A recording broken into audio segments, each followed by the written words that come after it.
right, guys, welcome to Book Boozled Tuesdays. We are so excited to be back talking about The Girl in Cabin 13. Kat, how are you doing today? I'm great. How about you? I'm good. Got my hair done today, so it's been very exciting. Have a good hair day. Oops, any of my coworkers listening? No, I didn't. I lied. Sorry. We are always working. We're always working 9 to 5. Call me Dolly Parton. Smiles. Haha. Just kidding. That's okay. We work in sales. It's fine. Yeah. Well, what did you think? I guess spoiler free first. Girl in Cabin 13, rating out of 5. Really liked it. I'm not going to give it a 5 out of 5, mainly because I think you already know this. I called who the killer was halfway into the book. So for me, I don't know if I'm just really intuitive or what. Right. I liked it. It was a good book. I'd probably give it a 3.5-ish out of 5, maybe a 4. It was good. It was quick. I didn't love how we really only got like 3 characters' information out of the whole book. I really feel like they only 3 people. Could have been a lot more robust of a book. Yeah. It was a good fun, I wouldn't say fun. It was a good short read if you're not a fast reader or if you just want something quick to overturn in between like your long series. This would be a good one. Yeah. You don't mind a little bit of brutality. Yes, I agree. I rated it a 3.5. Just because I also called the killer. To me, it was just kind of obvious. It's like it's always, Well, it makes it obvious when it's only like you're only getting information about 3 people. It doesn't really dig into a whole lot. And I feel like it tried really hard to misdirect. So I was like not falling for it. I was like, this seems a little too pushy for me. It seemed pushy, and I wanted to follow the pushiness, and I just wanted it to be that, but I knew it wasn't him. Yeah. So I do think this could have been a little bit more robust of a book had we gotten a little bit more into the characters and also a little bit more into Emma's storyline. I feel like we just got a touch about Emma. Yeah. That made me just question more than anything. So I would love to see more of those answers. Yeah, I agree. And I think it's because the author, AJ Rivers, turned it into a series. There's like a ton of these following Emma and her FBI adventures. So I think I did a little research and I think it's kind of like read along to find out more. So not everything is settled by the end of the book. And I think it is to get you to continue reading a little bit. I agree. I noticed some in the back of my beautiful little book, it has like seasons on it too, about how many books there are. Yeah. It almost makes me feel like they were trying to make this a TV show rather than a book. Yeah, like each one of these could be like a Criminal Minds episode, kind of like each episode has one thing they're trying to solve. I agree with that. Yeah. But I feel like for a book and for people who are, I know we have a lot of fantasy lovers. So for me, it kind of hurt my little fantasy heart because this could have been on that scale if we had had a little bit thicker, a little bit more information. I think I would have been more tempted to continue reading the stories if I had had more information about Emma's past and the history and what was going on there. Like the way that they ended Emma's past, I was just like, well, I don't really care to know because I'm not really invested in that enough. Agreed. Yeah, it didn't have me super invested. Like it had just a little bit of crumbs to be like, oh, I wonder what happens. But instead of reading the book, I'd probably just Google it. Like I'd read I find it odd that we only had like 1 or 2 chapters, not even 1 or 2 chapters, like 3 to 6 pages of like a snippet of her history. But yeah, if they were going to do a history snippet, I would have liked more in this book to keep me interested and for me to be like, well, that's interested. More or less, like I was just like, why was that in here? Agreed. Yeah, there were a couple just like then chapters, and they were only like 2 pages each. So. Which is another thing. I don't love how short all the chapters were because I feel like I was still in the middle of a chapter every time a new chapter started. Yeah, like it's okay to have not a lot of chapters and just page breaks to go from like a scene to a next, but not entire just. I mean, to put this into perspective, my book had 220 pages, 36 chapters, and an epilogue. Yeah. So it was just a lot of chapter breaks for it's, in my opinion, not really needed or Mhm. necessary. Not to bash them. It was still a decent book, but Yeah. I mean, if you love a good short thriller series, hey, dive on in. Mhm. I mean, I think if that is your cup of tea, you love it. It just isn't personally mine. personally, I think I've just spent so much time like in thought-provoking books in fantasy world that are like you have people like literally thumbing 6 pages just to get information and like Mhm. highlighting to death and having like 3 different books because they're trying to connect all the dots in one book alone. And so I think I've just gotten so deep into that world that to me this was like so skimming Yeah. of I what it agree. could have been. Because I really did. I got into fantasy like last summer. It had been a while. It'd been years since I was on the fantasy train. But before that, while all I was reading really were kind of like one-off thrillers, but they were thicker and they had a lot more depth to them. So, So I was always more of a romantic type of girl, like high school bully series kind of vibes, like yeah, fun things that were like could have been realistic, but let's be real, weren't kind of like a Murdoch vibe, like you yeah, know, this one family runs the town kind of. So to me, like this was dipping my toes into thrillers, and okay, it just kind of made me miss that like more in-depth feeling, which I'm sure there's a million thrillers out there. But it made me for sure stick to yeah, my romance kind of vibes or, kind of we run this town. yeah. I get that. Next time we circle around a thriller, we'll get a thicker one. I'll let you pick the next thriller because if you're the thriller girl, you can give me a good thick one. Something about murder, man. I mean, my high school, like I was like Pretty Little Liars and like all the mystery and of course, teen drama, but I watched the Pretty Little Liars, but I read the books first, so yeah, it was way different in the books than the movies. I will say. it took a strange turn. I didn't even finish the show. I was like, I'm good. I didn't finish the show, but I did come in for the last season to just kind of see how they wrapped it up, and it was a complete 180 from the series, which is probably why they lost half their viewers. But Probably. Yeah. They always try to like keep you guessing, but you're like, as a reader, you're like, I just want to see it play out the way it's supposed to. I want to see the movie that I make in my head exactly on screen, and I'll give you some leniency because we all know that you're not going to get the same exact person that I picture. But yeah, Mhm. Absolutely. all All right. right. Should we tell the people who haven't read this book to hop off now? Yes, I think we've covered as much as we can without spoilers. Let's do it. And then just a reminder for the people that are hopping off before the book, in-depth details, House of Marion, we're going back to our fantasy roots. I think both of us are super excited for that. So House of Marion will be here next week for you guys, and then we'll keep you updated as we continue to get our series spelled out. But I think we might be running on to Cruel Prince after that. Correct me if I'm wrong, Kat. yes, no, that is what we agreed. And this is what our next book looks like. It is very pretty. Ignore my Target sticker. I have not taken off yet. But yes, Cruel Prince, Girl. yes, Cruel Prince is after next week's House of Marion, which I am excited to read. You kind of turned me on to this one. So Yeah, I'm super excited for it. So I'm super excited for House of Marion too. Mm. I'm glad that you already have the book because it's on its way to me. So that's I got you, girl. perfect. Well, if you haven't read Girl in Cabin 13 and you want to pop it on off, we will see you at next episode or come back and finish us if you want to read the book. Perfect. Yes. All right. Spoiler time. Let's do it. I really hated that we only had 3 characters, really, truly. There, even if you're in a small town, we had the introduction of Jake's dad's best friend, which ended up 100%.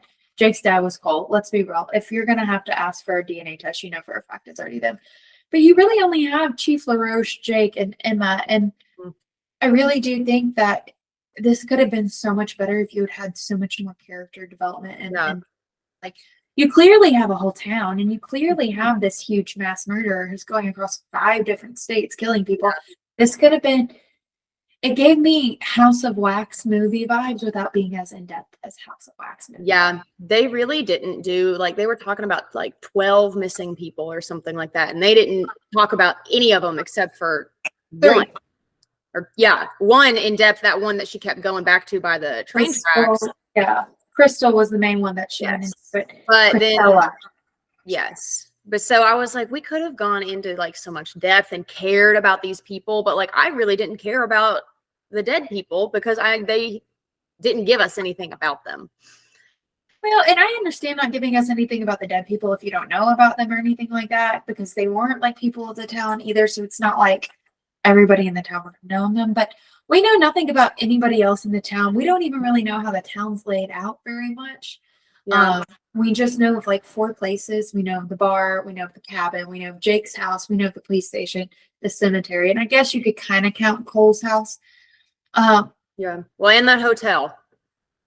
But the hotel wasn't in Feather's Nest. That's It was in true. the town over. It was just the Sneaky Link Hotel. Yeah, so it's just something that I'm like, this could have been a lot more. It could have been a lot more in depth. About halfway through, I was like, I'm kind of bored of this book because I know where it's gonna go. Yeah. It's not really giving me anything. About halfway through, I was like, okay, I'm just gonna take a nap now.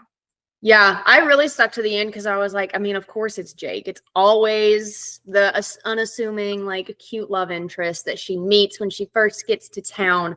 Like, duh. But I really was just interested to be like, why? And the why, I was not expecting freaking human puppets. That came out of left field. So that was a little disturbing to me. I will be quite frank because he sticks people together. Yeah. From different body, and that kind of disturbed me a little bit. But I'm not a true crime girly to say the least. So it wasn't terrifying. Like I did still read this at like night and still went to bed right after. But Right. I might just be a psycho. I don't know. I guess I didn't really care as much about the why either because I just feel like Jake was just like a little whiny bitch to me the whole book. He was. And I think that's what kind of tipped it off of him being like, well, like he was so overprotective of this girl he met like 2 weeks ago. I was like, why are you're doing too much. Well, that's what tipped me off too. And that's why I was immediately like, this is, Yeah. The other thing was nobody in the town was accepting to her. So why the crap would this bartender be? Yeah. It's just, nothing really clicked to me that much. Like their relationship didn't really click to me either at all. Like I didn't think Emma and Jake were that really. I just didn't even get like a huge in-depth like understanding of why they would like each other either. Yeah. It just seemed like a fling. Like she was coming off this relationship where apparently her dad has disappeared and her ex-boyfriend disappeared. And that's what I wanted the book to be more about. I really wanted to know more about her because I feel like she has this rich history and clearly her dad was in the CIA and clearly something happened and now all of a sudden her dad's like co-worker shows up dead at her front door. Yeah. So that's where I'm frustrated because I do like it's not enough information for me to want to go buy book number 2 because I just feel like The Girl Who Vanished is going to be about a different murder series and only have like one chapter about her history. Yeah. There's like if I had known more about Emma and then I got into like it was more about her past and then on the side it was almost like the Feathered Nest information. Yeah. I would have probably been more in tune and more excited to read about her next heights or her next like findings and stuff just to like get more about her. Like we don't really know anything about anybody in this book. I could argue. No, it We really know more was. about Jake than anybody. Yeah. I feel like it loosely is kind of like From Blood and Ash, where it's just kind of like, just buy my next book and you'll figure it all out. Like it's just kind of, I mean, I get it. They're fun, cute little short thrillers, but like give us something because it, like you said, like it's not enough to make me want to read the next ones. I mean, they left a lot of things. Like we don't know about the dad. We don't know about the boyfriend, the guy on the front porch. Who is that guy? Like obviously it was a way to make sure people keep reading, but it wasn't, you didn't get me invested enough to want to. So to me, I think From Blood and Ash honestly kept me in a little bit more because it did have some semblance of a storyline going for it. To me, this was like season 1 of an episode series. It's only eight episodes, 9 episodes, short episode series. This is a it's a script. It's a script for a movie.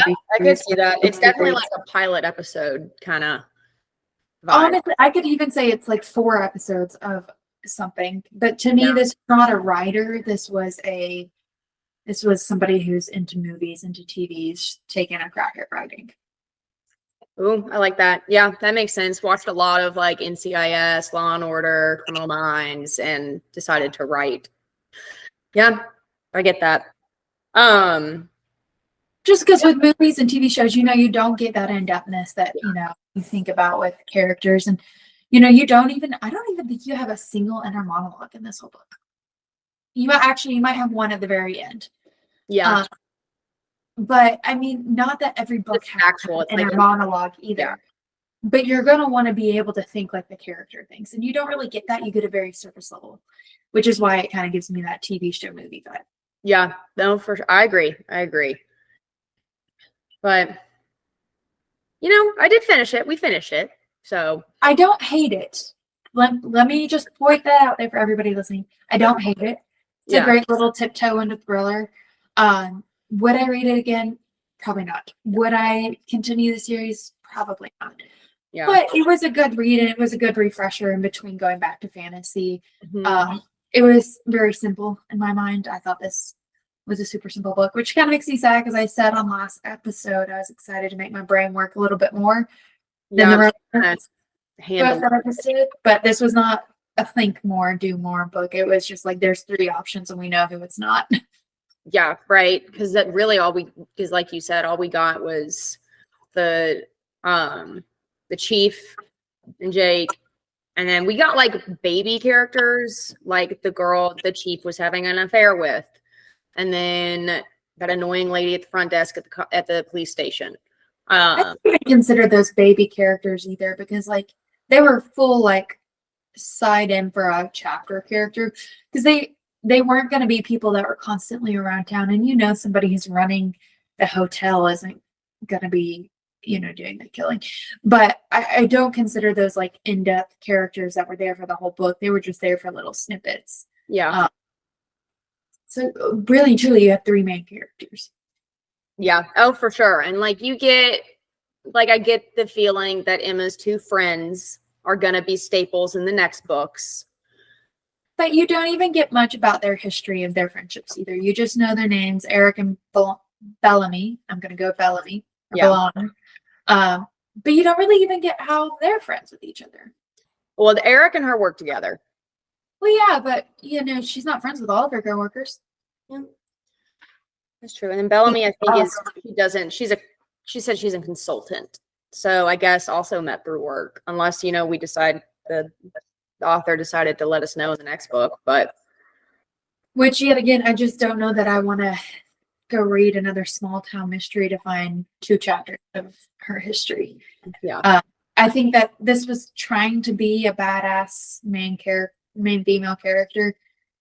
Yet again, it was a miss the mark for me on the badassery of a female character, because she could have been it.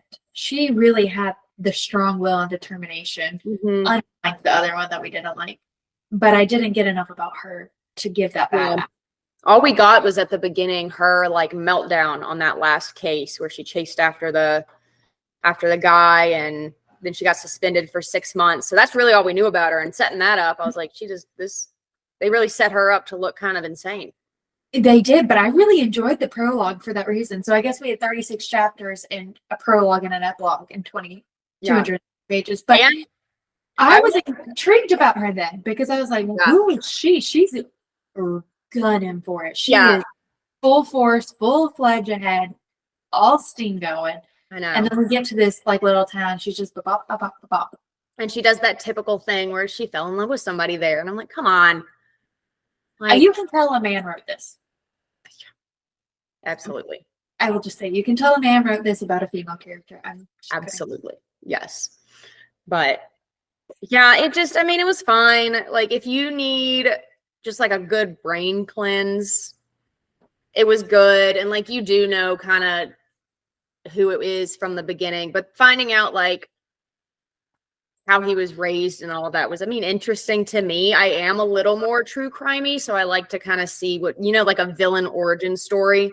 So that was interesting to see, kind of like how he was treated at home and then what he became. So like that kind of part interested me, but I mean, Well, and going back to you being a true crimey, I will say that this is a good cleansing read if you're a true crimey.